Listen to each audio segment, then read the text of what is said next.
what we've seen with this sector and as it's evolving is that it's not very cookie cutter. I mean, you'll get a resort style, 100-acre campus that you would never even need a car because you're never going to leave, to something that looks more like a hotel. It's a very affordable model, but everything that you could ever want to do or experience is right outside your door, and it's part of the community fabric. Welcome to Season 6 of Bridge the Gap, a podcast dedicated to informing, educating, and influencing the future of housing and services for seniors.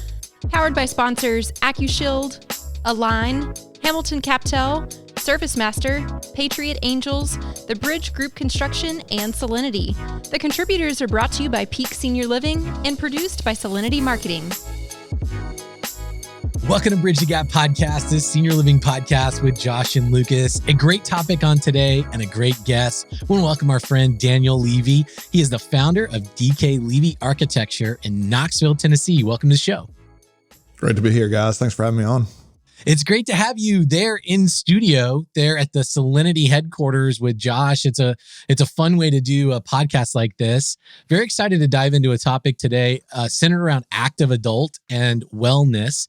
There's been a lot of discussions over the years about all the different care acuity levels and models of what senior living is even called. Is it assisted living, independent living, skilled, memory care, and now we have this category of active adult that is emerging in the space.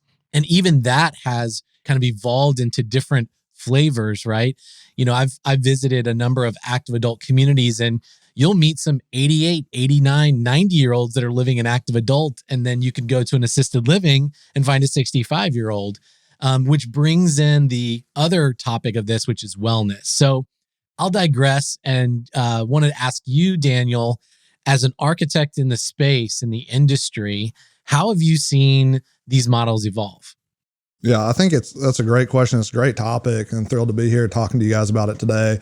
And I think what we're really seeing is really early on in the project that our clients, really from a programming standpoint, are seeing that, we want to create spaces that people really live in, want to be at, and thrive in.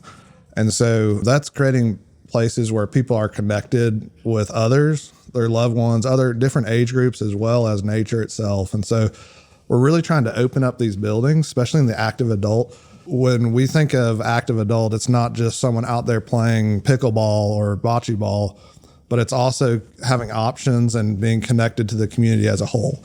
And so it's bringing that program really at the beginning stage of conceptual design and site selection, thinking about where we can have those layers of program overlap. Where can a coffee shop be outward facing, bring in different community members, and not just put a senior living community on an island where you are just thinking, I'm just going to stay in my room today. And so we're really trying to open up the communities so that people are engaged, families are coming and wanting to be there, and our residents are thriving. Yeah, well, I had the opportunity to attend a recent industry event, and the whole focal point of the event was active adult. So it's on everyone's minds right now. And I know over the last several years, me and Lucas have been at these events with Bridge the Gap, interviewing people, and a lot of people were speculating and talking about plans. But it's fun to see that now these communities have actually emerged. At a recent event, Lucas, one of the topics that you just brought up, which was the average age of a resident.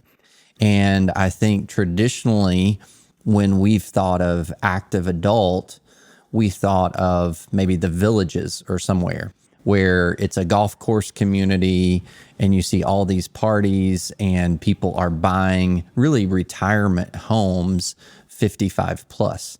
But one of the things that became very clear to me listening to some of the top developers, owners, and operators of active adult communities across the country is that there are a lot of variety even in the active adult field now. One provider said their average age was about 77 in their community, which means older and younger lived there, but that was the average age. And then I heard one provider, because they had a little bit different product type, was the average age was 10 years younger. It is very clear And I think great for the consumers, the aging population, that there are going to be a lot of options, but we need to do a really good job as marketers of these communities to communicate what lifestyle and what options our communities are going to offer that are unique and different, that appeal to those interests. So Daniel, question back to you. You are obviously here in Knoxville. You and I have worked on many projects through the years in senior housing. You're probably one of the busiest senior living architects that I know here in the Southeast, based out of Knoxville.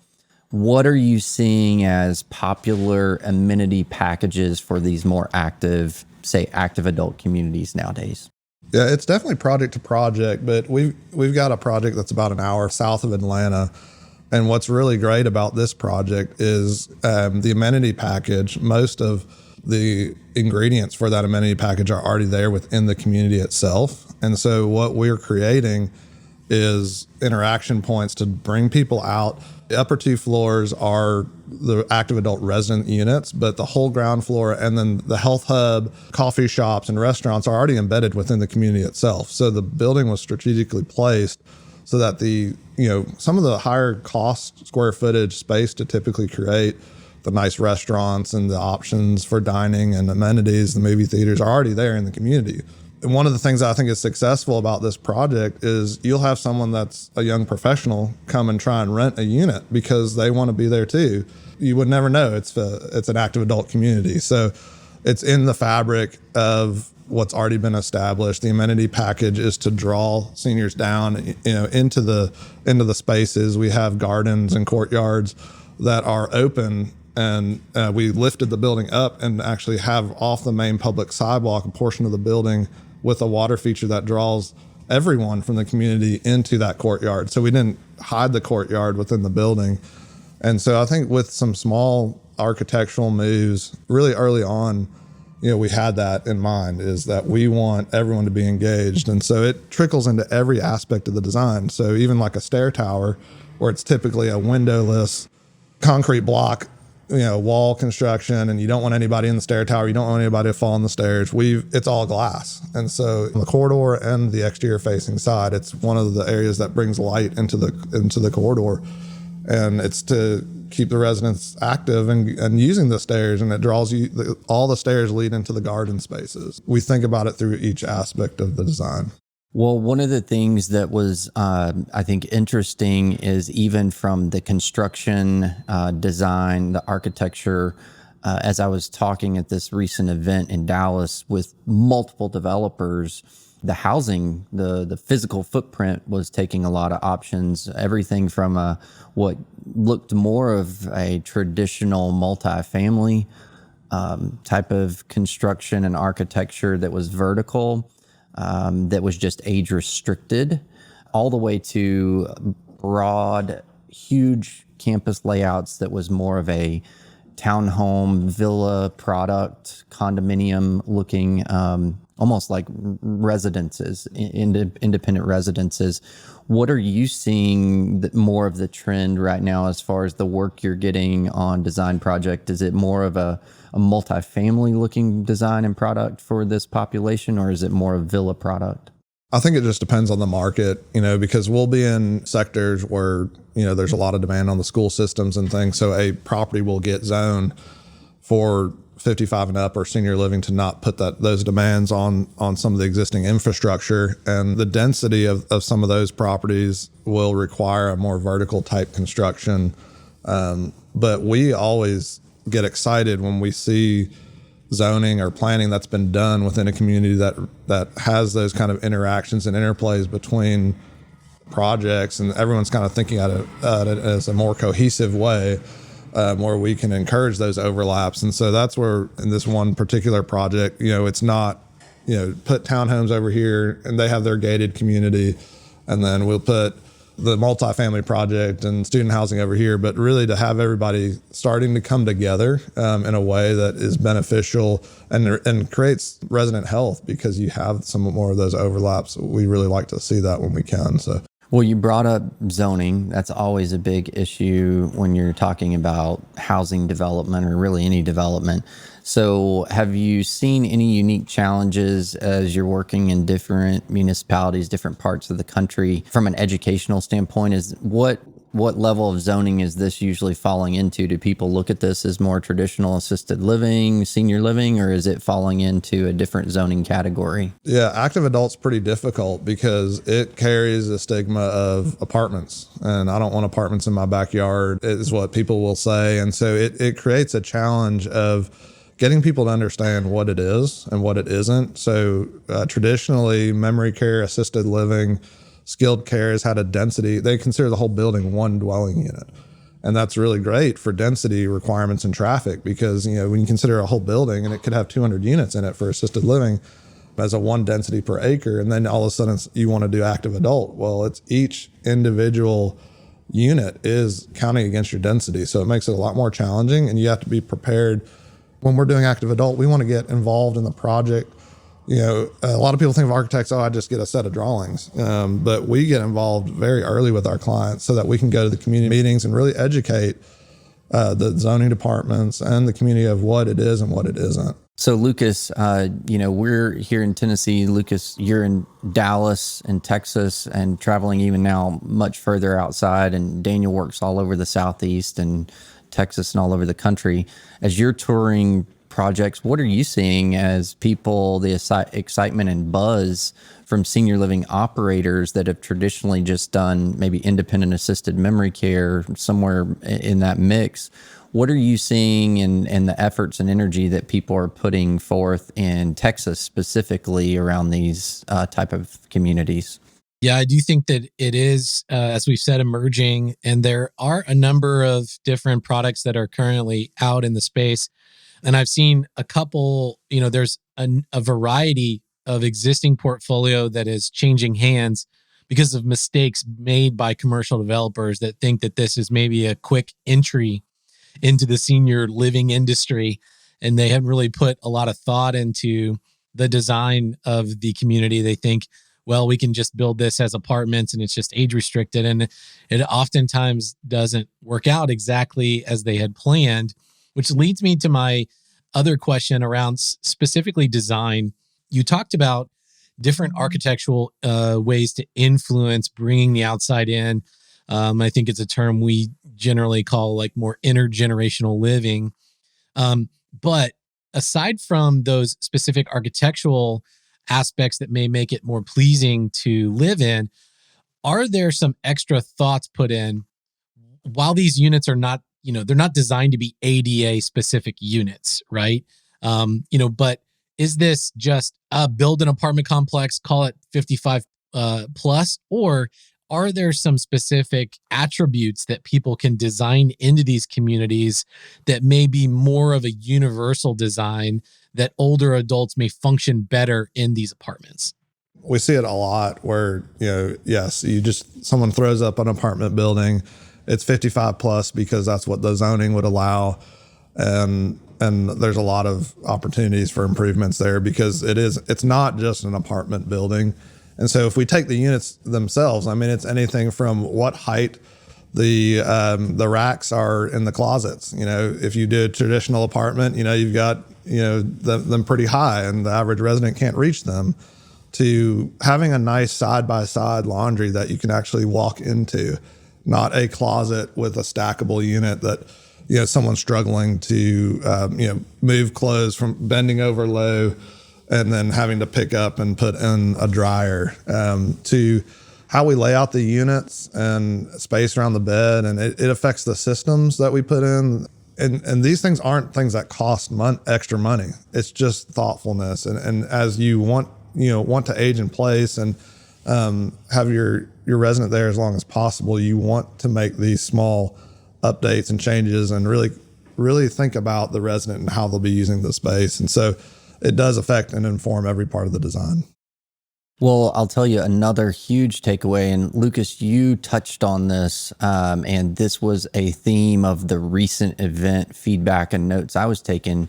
is a lot of folks have entered into this space of active adult over the last several years. There's actually a lot of active adult product out there of all different kind of shapes and flavors, and different programs that are offered, from social to even wellness, now even physician services and health related services being coordinated into communities. But people are learning and sharing the information. And I heard two completely different approaches from large successful operators on the exact same panel, and they have two totally different targets. One was saying, you know what, we overdid our amenity spaces and the large recreational spaces and lifestyle spaces, and we're going more to a strictly housing model for age restricted.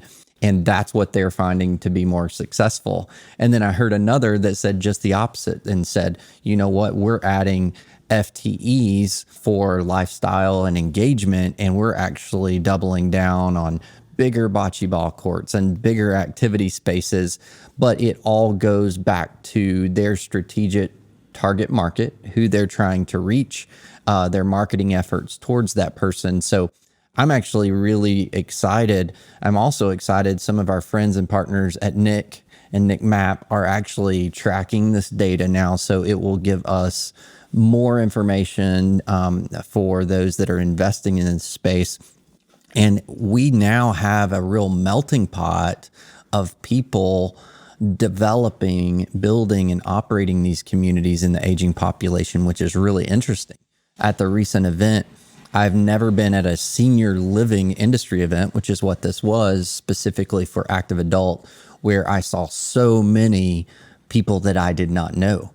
So you had very traditional housing developers and multifamily developers. You had hotel developers and a small group of senior housing developers, all at the same place, sitting around a table, scratching our heads, thinking, how do we better do active adult? Which I think, to me, better together. That was the only thing I could think of, because each of those different sectors brings a little bit different expertise to basically provide housing and services for an aging population. So, Daniel, as we start thinking about rounding this out, where do you think the biggest opportunities are for those developers right now when you start thinking about senior housing in general, as far as tapping into the active adult market? Is it more of the freestanding, or are you seeing that this is part of a continuum of care, or what has been the most popular so far? Yeah, that's a great question. And I don't know if I'm going to answer it directly, because I think the more flexibility you can have with your site as well to add on things as the market changes, because I think this is what we've seen with this sector, and as it's evolving, is that it's not very cookie cutter. I mean, you'll get a resort style, 100-acre campus that you would never even need a car because you're never going to leave, to something that looks more like a hotel. It's a very affordable model, but everything that you could ever want to do or experience is right outside your door. And it's part of the community fabric. So you're walking down the street and you're taking your dog to the city park and things like that. So it's really kind of all over the map. And I would say each community is going to have a different lesson opportunity to really plug into the community and see how can you leverage the assets you already have at your disposal. And really engage with the ingredients that are already there. So successful projects, successful operations. Talk about team composition, where you're seeing the smoothest process from vision to reality. What does that team composition, who's around the table, and when are they around the table?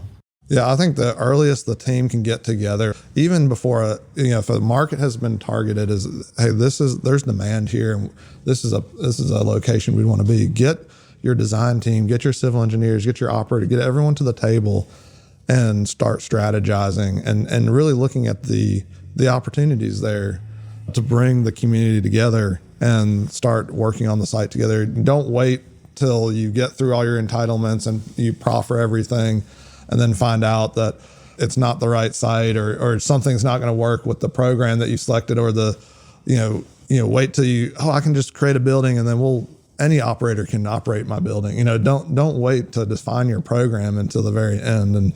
And so, just get a great team together and start working on it. Cool. Well, last thing I want to touch on is just to talk a little bit about the things you've been doing, some international work that I think is kind of interesting and doing some cool things to give back.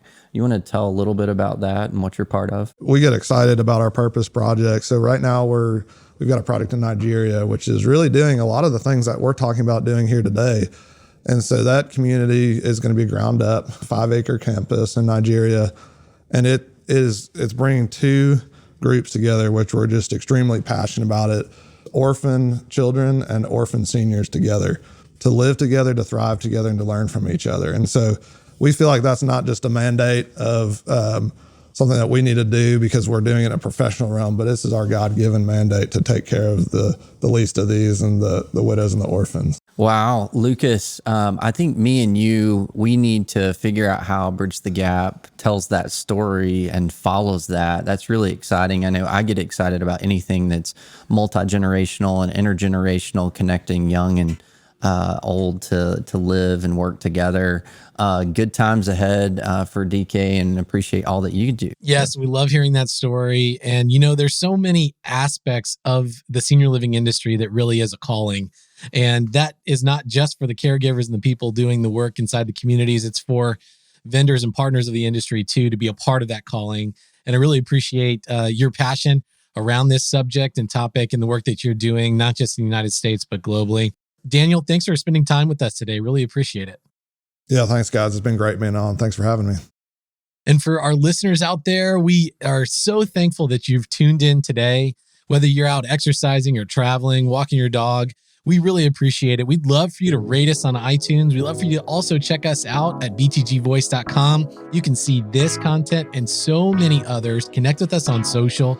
Hit us up on LinkedIn. And we thank you so much for listening to another great episode of Bridge the Gap. Thanks for listening to Bridge the Gap podcast with Josh and Lucas. Connect with the BTG Network team and use your voice to influence the industry by connecting with us at btgvoice.com.